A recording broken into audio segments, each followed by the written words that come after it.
Teşekkürler. Öncelikle 4 Kasım yani 9 yılı doldurup 10. yılına giren bu Türkiye'deki demokratik siyasete yapılan kumpası kınadığımızı, lanetlediğimizi söyleyerek başlamak isterim.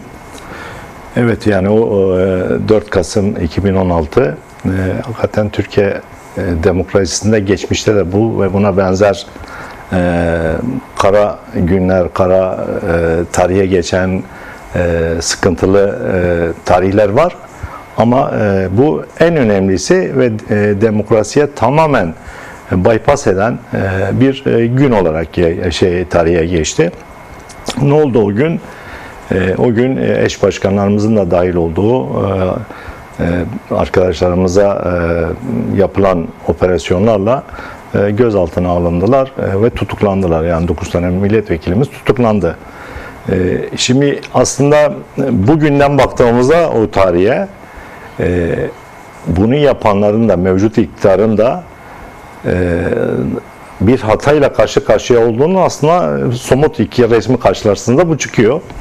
Gerçekten kabul edilmeyecek arkadaşlarımıza yani evet bir hukuk devleti tırnak içerisinde bahsediliyor ama yapılanların tamamen hukuk dışı, tamamen vicdani ve ahlaki olmayan operasyonlardı. Bu operasyonların kabul etmediğimizi o dönemde de söyledik. Şimdi de söylüyoruz kabul etmediğimizi. O süreçte bugüne gelen işte 9 yılı dolup 10 yıla giren süreç içerisinde yaşanan sadece tutuklamalarla değil yani. Yani bir arkadaş tutuklanıyor. Evet, bunu kabul etmediğimizi, antidemokratik olduğunu söylüyoruz. Bir de yani tutuklandığından sonraki süreçte de yaşananlara aslında bir bakmak lazım kısa da olsa. Yani bir arkadaşımız tutuklanıyor, ailesi Van'da ama tutuklu arkadaşı Edirne'ye getiriyorlar. Bir arkadaşımız tutuklanıyor, ailesi İzmir'de, arkadaşı Kars'a veya da Rize'ye götürüyorlar. Yani bu da tamamen yani hukuk dışılığı tamam bir tarafa bıraktık ki vicdani, insani bakış açısı, aileyi de cezalandırma, çocuğu da cezalandırma durumlarının oluştuğunu aslında bu şeyde de gördük yani. Bu kabul edilecek bir durum değil. Ama o günden bugüne biz yani o zaman HDP işte sonra kapatma durumuyla karşı karşıya kalan davası halen devam ediyor. Zorunlu olarak işte bir partilerin oluşması, işte Yeşil, Sol ve HDP, ondan sonra işte DEM Parti ile devam eden silsilede hiçbir mücadelemizden vazgeçmeden arkadaşlarımızın onurlu duruşunun yanında haklarımızla beraber onurlu bir şekilde mücadele etmeye devam ettik. Sanırım arkadaşların haklılığı belki bu kısa önümüzdeki günlerde evet biz haklı olduğunu %100 eminiz ama toplumun ve devletin nezdinde de yani toplumun bir kısmının öyle diyelim ve dünya konjonktüründe de haklılıkları teşkil edilecek. Biz ondan yani %100 eminiz, onu söyleyebiliriz bu en azından 4 Kasım'la ilgili. Yani biz bir an önce bugün işte sizin de dediğiniz gibi grup toplantıları vardı. Yani eş başkanımız Tuncer Bakıran da dile getirdi ve bu sabah avukatlar da müracaatta bulundular. Bir an önce amasız ve fakasız serbest bırakılmaları gerekiyor ve o anlamda da hukuki anlamda da hem yasalar çerçevesinde hem vicdanlar çerçevesinde bir öz eleştirinin de verilmesi gerektiğini de altını çizmek lazım. Yani hep birlikte takip ediyoruz. İşte dediğiniz gibi bir yılı dolduran bir hızlandırılmış bir süreç var. Geçen yıl Ekim ayında başlayan, Ekim ayı ile beraber bir yılını dolduran bir süreç var. Bu süreç içerisinde yaşanan hızlı gelişmeler ama dediğiniz gibi son 1-2 aya sıkışan daha hızlı, belki biraz daha tutarlı, biraz daha elle tutulabilir şeylere şahit oluyoruz. Özellikle son bir haftada da yani diğerleri hep birlikte takip edildiği için ve hatta gün gün konuşulduğu için özellikle bu son bir hafta veya 2 haftayı biraz daha belki irdelemekte fayda var. Baktığımızda önce işte bir Erdoğan'la görüşme, heyetin Erdoğan'la görüşmesi, ondan sonra adaya gidip işte Sayın Abdullah Öcalan'la görüşmeleri, ondan sonra aile görüşmesi vesaire, bunlar önemli gelişmeler. Çünkü bir ara hatırlarsanız bundan bir buçuk veya 2 ay önce bir aya yayan bir görüşmeme şeyi vardı, bir aylık bir süre vardı. Ama bu sıklaştırılmış görüşmelerin gerçekten daha umut verici olduğunu, bizim de bu anlamda pozitif baktığımızı söyleyebiliriz. İşte Erdoğan'la görüşmesinden sonra heyetin yaptığı açıklama ve Beştepe'den yapılan açıklamalar baktığımızda yani yan yana getirdiğimizde yani dilin biraz daha pozitif olduğunu, biraz daha çözüm odaklı olduğunu görebiliyoruz. Bu konuda yani hem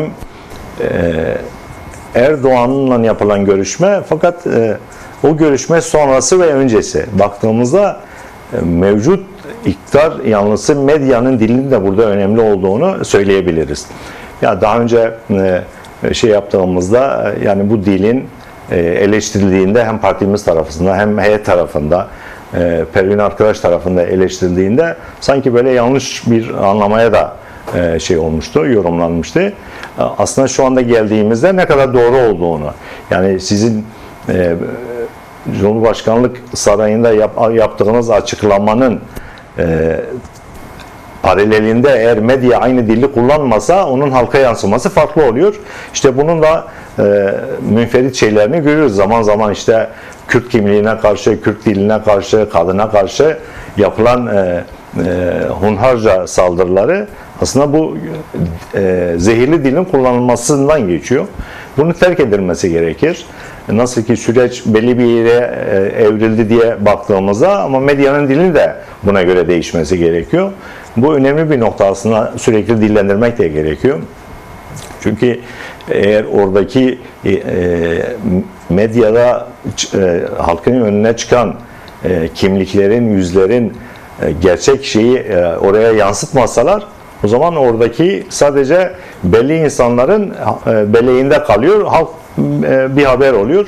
Bu da önemli. Açısından da heyetin işte gidip gelme konusunda da zaten yazılı açıklama da yaptı heyet. Yani oradaki görüşmelerin de olumlu geçtiği, Sayın Abdullah Öcalan'ın da beyanlarında yine demokratik cumhuriyete vurgu var. Beraber yaşam, ortak yaşamı kurma konusunda ısrarcı ve altını çize söylüyor. Bu ülkede bizim beraber yaşamamız gerekiyor. Demokratik cumhuriyeti beraber inşa etmemiz gerekiyor. Bunun yanında tabii bizim de kendi iç örgütlülüğümüzü de, yani hem yani DEM Parti ve Kürt halkı ve dostları olarak iç örgütlülüğümüzü de aksatmadan yerine getirmemiz lazım. Yani ileriki zamanlara bizim bu anlamda bütün halkımızı bu konuda örgütlü hale getirip o fikri, o düşünceyi vermek gerekiyor. Aynı zamanda sadece bizim kitlede değil, çünkü buna karşı refleks gösteren kitleleri de yine ikna etme gibi bir yükümlülüğümüz de var diye söylemiş olayım. Evet, yani dediğiniz gibi yani genel anlamda bir şey var. Hem bir hareketlilik hem bir söylemler var. Bunların yani ete kemiğe bürünmesi gerekiyor, artık zamanı geldi. Bunun hızlıca komisyonun raporunu Sayın Abdullah Öcalan'la görüştükten sonra, oranın da vereceği bilgileri ekledikten sonra tamamlayıp hızlıca meclise getirmesi lazım. Mecliste bunların önceliklerden başlayarak, evet hepsi önemli ama öncelikler vardır. İşte hasta tutukların, cezaevindeki arkadaşlarımızın, yurt dışında sürgünde olan arkadaşların, bir de Özgürlük Hareketi'nin zaten beyanları var. Oradaki arkadaşların entegrasyon konusundaki durumunun bunlardan başlayarak, çünkü daha çok çoğaltabiliriz bunlar. İşte ana dil, kayyum meselesi, bunlar hepsi var ama önceliklerden başlayarak hızlıca, en azından bu önümüzdeki 2025 yılı dolmadan bunların bu Kasım-Aralık ayı içerisinde meclise getirip hızlıca yasalaşması gerekiyor ki hem insanların, halkların 2013 sürecindeki kafasındaki soru işaretleri, acabaları gidermek için bir de hem bizim kitlemizden hem toplumun büyük kısmında mevcut iktidara karşı bir güvensizlik var 2013'teki pratikten dolayı. Ondan sonra yaşananlar, işte 4 Kasım'ı doğru gelen süreci, onu da bertaraf etme ve hafızalardan silmek için hızlıca 2025 yılının sonuna kadar hızlıca meclise getirilip bunların yasalaşması gerekiyor. İşte demin de söyledik, yani bugünkü grup toplantısında hem Bahçeli'nin de söylediği, işte komisyonun İmralı'ya gitmesi gerektiği konusunda beyanı var. Eğer giderse biz de partimiz olarak içinde yer alacağımıza dair onu da altını çize söyledi. Artı şeyi de, yani sonradan işte gazetecilerin sorularıyla verdiği cevapta da Selahattin Demirtaş'la ilgili bütün hukuki şeylerin giderildiğini, artık tahliye edilmemesi konusunda bir gerekçe kalmadığı konusunda şeyi var. Onun da beyanı var.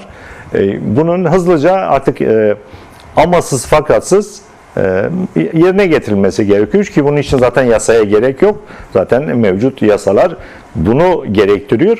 Biz bunu defalarca ve her gün her mecrada söylememize rağmen mevcut iktidar kendi yasalarını uygulamadığı için bugünlere geldik.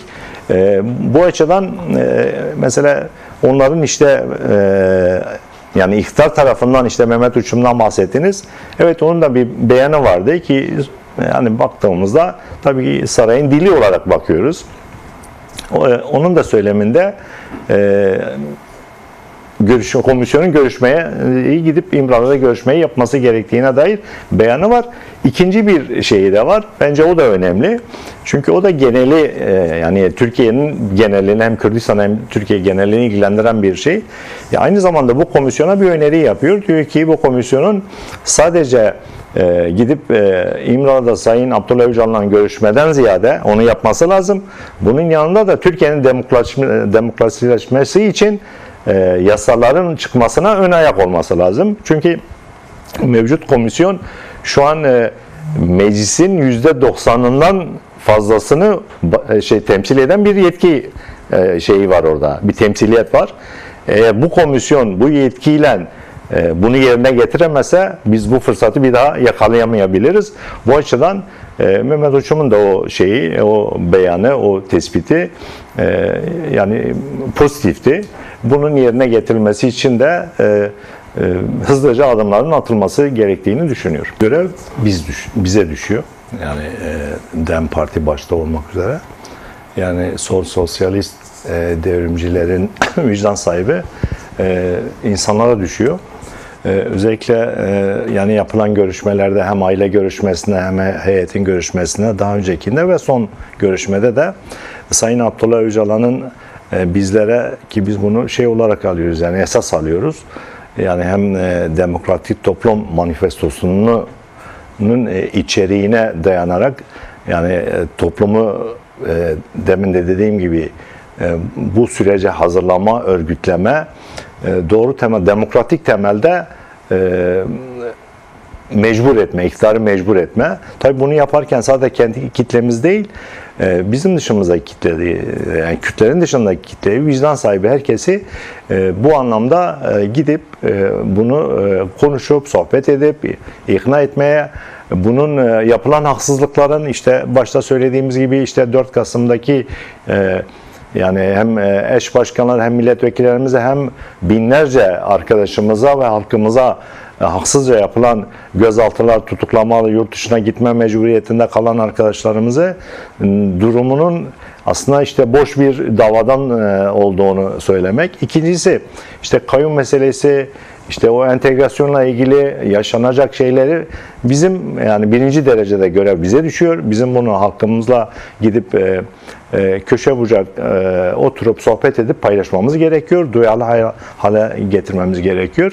Evet, yani Mehmet arkadaşın da söylediğiyle ilgili bir cümle de kurmak gerekirse, yani CHP ile ilgili mesele, yani şimdi biz eğer Türkiye'nin demokratikleşmesini Sayın Abdullah Öcalan'ın ortaya koyduğu demokratik barış ve demokratik toplum felsefesiyle demokratikleşmesini istiyorsak bizim sadece tırnak içinde söyleyeyim ya DEM taraftarı veya Kürt hareketinin taraftarlarının özgürleşmesi bu kabul edeceğimiz bir durum değil. Türkiye halklarının bir bütün özgürleşmesi ve Türkiye'nin demokratikleşme ve hukuki olarak onların yasalarının çıkarılması ve bunun akabinde de hızlıca demokratik bir anayasanın getirilip kabul edilmesi, yoksa sadece bir kesimin rahata erişmesi anlamında bu kabul edecek bir durum değil. Zaten çok şey de olmaz, vicdani de olmaz, geçici olur yani sanal olur. Bu açıdan bütün toplumun yani A-B partisini veya da A-B kitlesini veya da etnik kimliğini gözetmeksizin bir bütün Türkiye halklarının belki bu bugünden yarına olacak bir mesele değil ama siz başlangıcı başlatırsanız ileriki günlerde hem buna destek verecek, omuz verecek insanlar çoğalacak hem de karşılığı görünce, o özgüveni gelince insanlara bunun devam ettirileceğini ve sıkıntıların peyderpey çözüleceğine olan inancımız tamdır.